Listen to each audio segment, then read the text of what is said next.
Hi guys, good afternoon. This is George. I am wanting to give a little information about some of the issues that we have in customer service, and my hopes is that this will help you answer customer service issues or know how to handle customer service issues because as you well know in this business, retention is huge. It's very important. It's something that we really have to work on, and helping our members with customer service issues, um, we help that they stay in the plan. In this case, and I'm hoping that if you face something similar, it gives you an idea of how to approach it. And I will also relate this in Spanish. We're going to do this bilingual here. But in this case, I have a member. I'm not going to say any names to keep everything fine. But in this case, this member has a retirement plan where they are helping to pay the premium on her Medicare supplement plan, which is wonderful. It's a big help. And it also helps pay the prescription drug plan a little bit. Now, the issue is she got a phone call and she really doesn't know who it was, but she got switched over to an Advantage plan.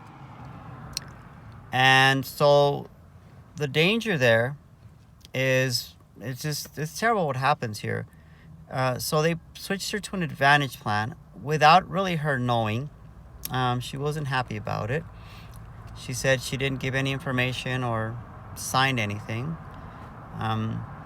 So that knocked off her prescription drug plan and put on the Advantage, which she shouldn't have because she has the supplement and she does not want to leave the supplement plan.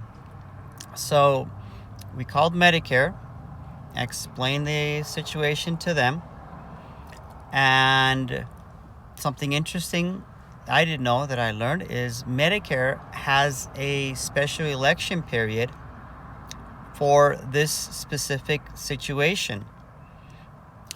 They call it the SEP misleading, if I recall correctly, misleading or misinformation, which means that the individual was given misinformation and was switched over to a different plan, which was exactly the case here.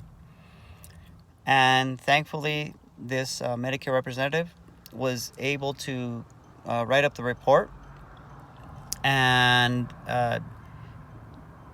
cancel the Advantage plan she was put on, and then reinstate her with the prescription drug plan. So thankfully that it worked out well as far as she was able to get back her prescription drug plan.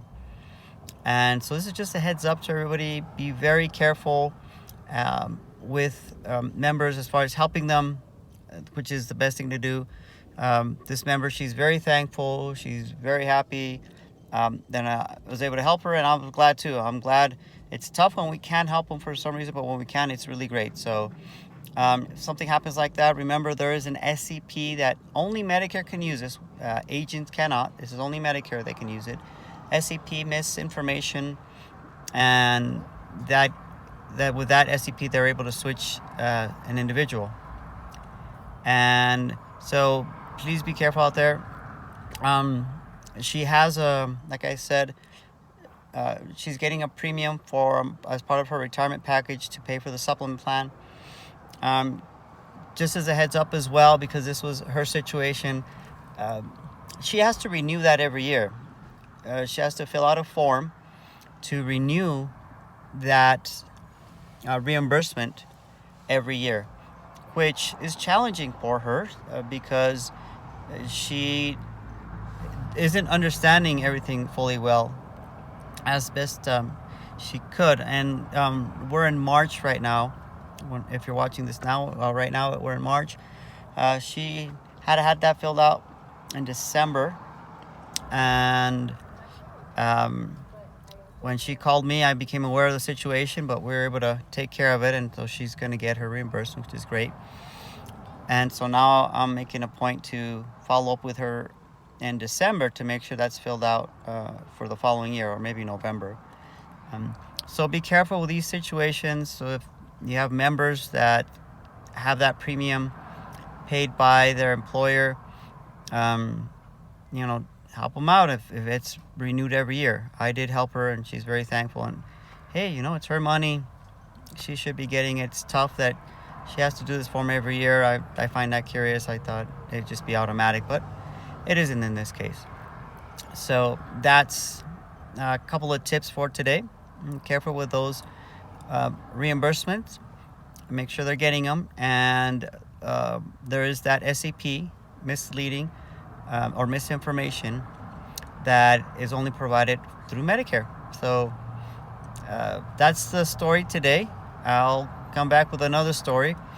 Anything to help us to retain our members. All right. Thanks so much. Be careful out there.